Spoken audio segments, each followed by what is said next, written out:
नमस्कार साथियों आप सभी को हमारे चैनल पर हार्दिक स्वागत और अभिनंदन है। साथियों, आज का जो टॉपिक है वह टॉपिक रैंकिंग से संबंधित है। रैंकिंग का 3 से 4 सवाल आरआरबी ग्रुप डी के परीक्षाओं में देखे जा रहे हैं। मैं 3 से 4 सवाल आपको बताऊंगा। यहाँ पर साथियों 17 विद्यार्थियों की एक कक्षा में 17 विद्यार्थी है। 17 विद्यार्थियों की एक कक्षा में प्रत्येक विद्यार्थी अलग अलग अंक प्राप्त किए। एक का स्थान ऊपर से 9वां, एक का स्थान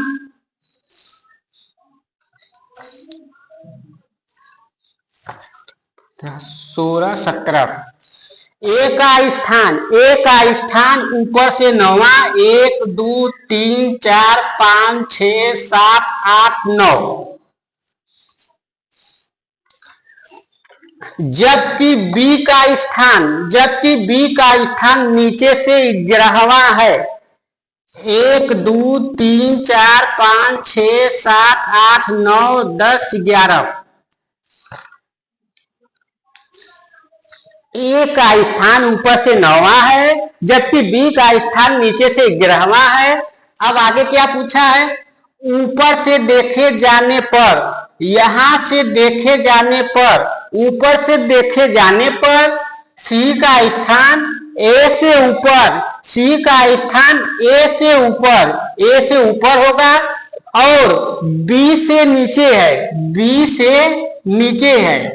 ए से ऊपर और बी से नीचे है। सी का स्थान यहां पे होगा, बी से नीचे और ए से ऊपर। तो पूछा क्या है? सी का ऊपर से कौन सा स्थान है? तो सी का ऊपर से स्थान 1 2 3 4 5 6 7 8, सी से ऊपर का 8वां स्थान है। सी से ऊपर का 8वां स्थान है। 8वां स्थान ऑप्शन सी में है, इसलिए ऑप्शन सी सही हो जाएगा। अब चलते हैं दूसरे टाइप के सवाल पर।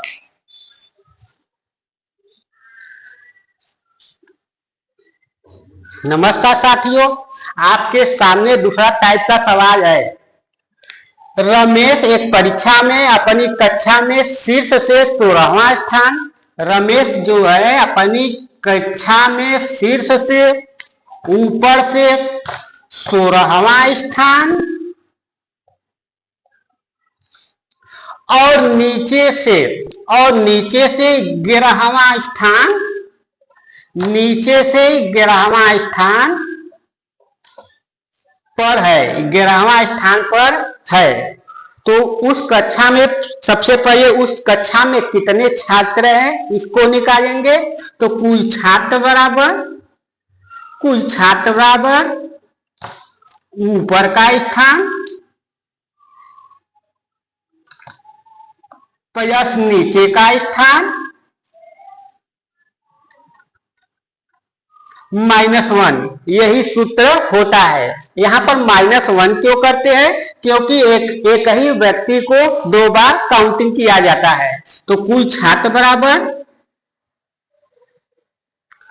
छात्र बराबर ऊपर का स्थान 16 प्लस नीचे का स्थान 11 -1, 16 11 37, 37 में से 1 घटाएंगे 36, 37 में से 1 घटाएंगे 36, 37 में से 1 घटाएंगे 36, कुल छात्र 36 है। ये लेकिन पूछा क्या है?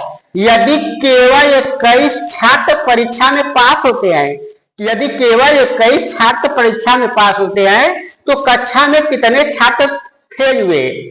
तो कक्षा में छात्र हुए, कक्षा में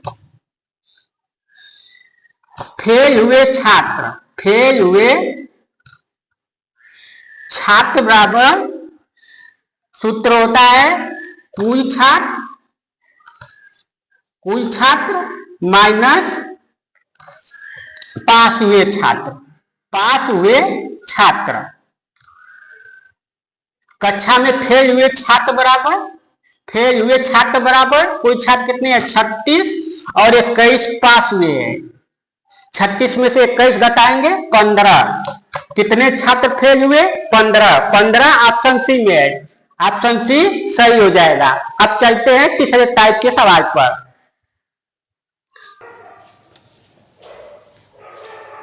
नमस्कार साथियों, आपके सामने तीसरे टाइप का सवाल है। उत्तर की ओर मुख करके बैठे हुए छात्रों की एक पंक्ति में, उत्तर की ओर मुख करके बैठे हुए छात्रों की एक पंक्ति में P का स्थान, उत्तर की ओर मुख करके बैठे हुए छात्रों की एक पंक्ति में P का स्थान, P का स्थान बाएं सिरे से इधर से 32वां, P का स्थान बाएं सिरे से 32वां और दाएं सिरे से 47वां है, इधर से 47वां है। पूछा क्या है? पंक्ति में छात्रों की संख्या बताइए। पंक्ति में कितने छात्र हैं उनकी संख्या बताना है। तो कुल छात्र बराबर बाएं का स्थान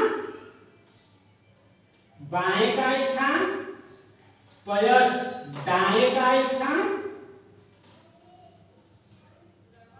दाएं का स्थान -1। कुल छात्र बराबर बाएं का स्थान प्लस दाएं का स्थान -1 इसलिए करते हैं क्योंकि एक ही व्यक्ति को 2 बार काउंटिंग किया जाता है। तो कुल छात्र बराबर बाएं से P का स्थान कौन सा है? 32 प्लस दाएं से P का स्थान कौन सा है? 47 और -1। कुल छात्र बराबर 7 2 9 4 3 7 79 -1। कुल छात्र बराबर 78। कुल छात्र बराबर 78। 78 ऑप्शन ए में है, इसलिए ऑप्शन ए सही हो जाएगा। अब चलते हैं चौथे टाइप के सवाल पर।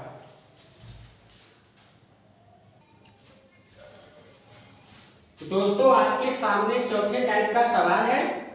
यहाँ पर एक पंक्ति में मोहन और रमेश का स्थान क्रमशः बाएं सिरे से 14वां और दाएं सिरे से 9वां है। एक पंक्ति में मोहन का बाएं सिरे से स्थान 14वां, अब जबकि रमेश का दाएं सिरे से स्थान 9वां है। इसके बाद क्या दिया है? यदि वे अपना स्थान बदलते हैं, मोहन रमेश के स्थान पर चला जाता है और रमेश मोहन के स्थान पर चला आता है। यदि वे अपना स्थान बदलते हैं तो रमेश दाएं सिरे से 21वें स्थान पर आ जाता है। पूछा क्या है? अब बाएं सिरे से मोहन का स्थान बताइए। यदि वे अपना स्थान बदलते हैं तो रमेश दाएं सिरे से 21वें स्थान पर आ जाता है।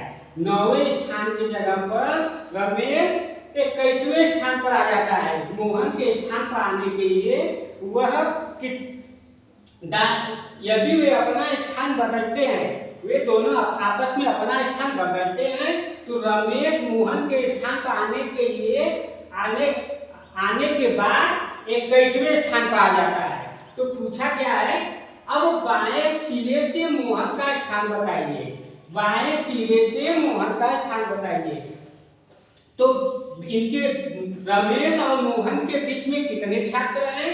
तो रमेश और मोहन के बीच में कुल 12 छात्र हैं। 12 छात्र कैसे हैं? 21 में से 9 घटाएंगे तो 12 आएगा। 21 में से 9 घटाएंगे तो 12 आएगा। कहने का मतलब यह है कि रमेश जब मोहन के स्थान पर आया तो 12 आदमियों को पार करके आया। ठीक उसी प्रकार जब मोहन रमेश के स्थान पर जाएगा तो 12 आदमी को पार करके जाएगा। तो 14वें स्थान पर इधर से है और 12 आदमी को पार करेगा तो उसका 26वां स्थान हो जाएगा। 26वां स्थान हो जाएगा।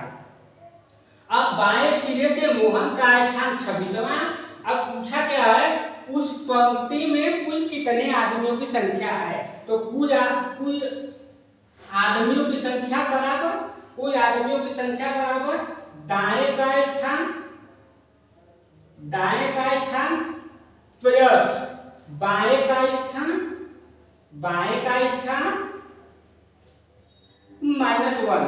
-1 इसलिए करते हैं क्योंकि एक ही आदमी को 2 बार काउंटिंग किया जाता है, चाहे इधर से चाहे इसको जोड़िए चाहे इसको जोड़िए, एक ही आंसर आएगा।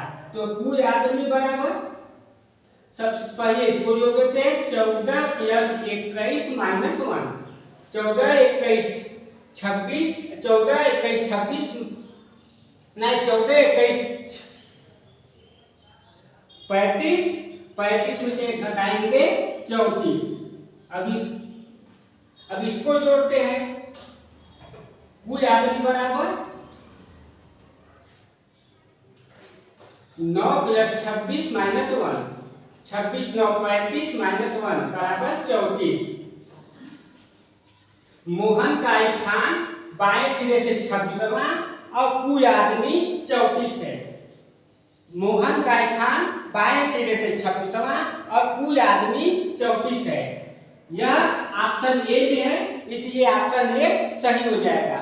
मुझे पूरा विश्वास है कि आपको यह चारों टाइप का सवाल समझ में आया है। आपसे एक रिक्वेस्ट है कि चैनल को सब्सक्राइब नहीं किए हैं तो चैनल को सब्सक्राइब कर दीजिए, अधिक से अधिक लोगों को शेयर कर दीजिए, कमेंट बॉक्स में एक छोटा सा कमेंट भी कीजिए। मिलते हैं अगले टॉपिक पर। जय हिंद।